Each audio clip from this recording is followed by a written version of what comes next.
is because that's where they put sensitive type people.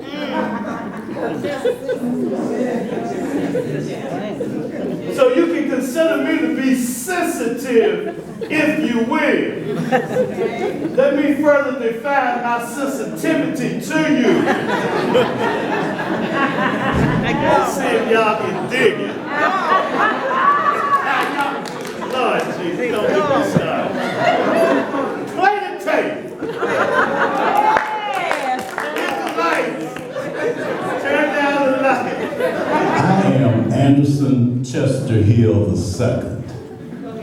Back in 1984, I was recruited by the Central Intelligence Agency of the United States of America for the purpose of research and recruitment. I was able to fulfill my research obligations for the agency. At my point of recruitment, I had approximately 25 people assembled and ready for the presentation of the agency in Daytona Beach, Florida. Life got in my way, and I had to call the agency and tell them not to come. That was one of the most difficult calls in my life. Now, 40 years later, I want to fulfill my mission of recruitment of urban people for the intelligence industry. This is my story.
We moved in around June of 1986.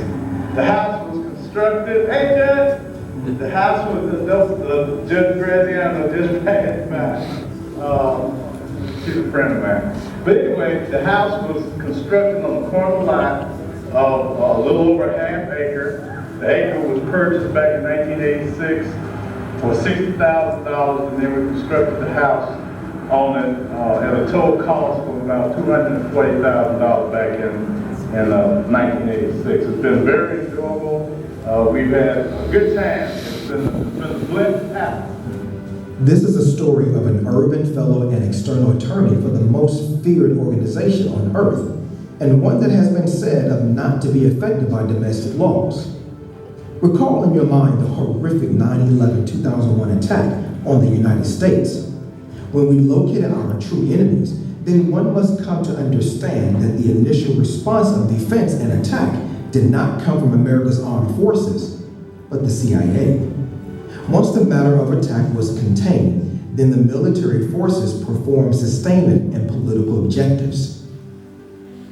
His objectives and assignments have never been politically based, but based on that of an intelligence officer for the United States government and seeing matters as unobstructed as he possibly can. He has trained himself to recognize salient factors of social and spiritual engineering because both create predictive behaviors. Fact-checked his previous allegations about the CIA and its objectives for the United States of America. Then you may embrace his story and help him to complete his assignment after 40 years in the making. Anderson stands ready to perform his last duty, and this is his plan of action as an intelligence officer of the United States of America. This is not to be construed as a political document of any sort, but something he has lived with for years and could not see how to be successful. God really works in mysterious ways because when he asked the CIA to give him a letter for the Florida Bar Association, it was done selfishly for his personal recovery. Little did he know that the letter would be his justification of an incomplete assignment.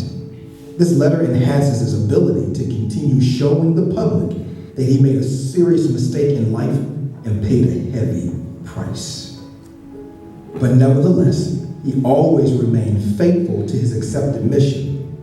Let's look at what the mission was composed of. The CIA letter clearly delineates two components of the mission that, as stated, was fulfilled. The other fulfilled assignment resulted in the determination of the agency and Defense Department's use of average costing or a straight line approach to analysis of contract cost data. These methods help the analysts focus on component qualitative development rather than traditional quantitative concerns of budget and schedule. The final mission is the delivery of thousands of urban people to work in various intelligence positions throughout federal, state, and local governmental entities. This will enhance the emotional and community connections needed for our country. The urban environment is of great benefit for the sustainability of the United States of America. This is a win-win for our society. We have the opportunity for an intelligence force second to none and a flourishing contributing community of the whole. After having to start over from absolute zero, then his assignment became how to add value to his now disastrous life. The solution that he found, which works well in recovery, is to be honest and truthful about one's position in life. Hence, therein lies the heavy need for the completion of this mission. Anderson's first book was a close look at the man in the mirror and how to warn others about the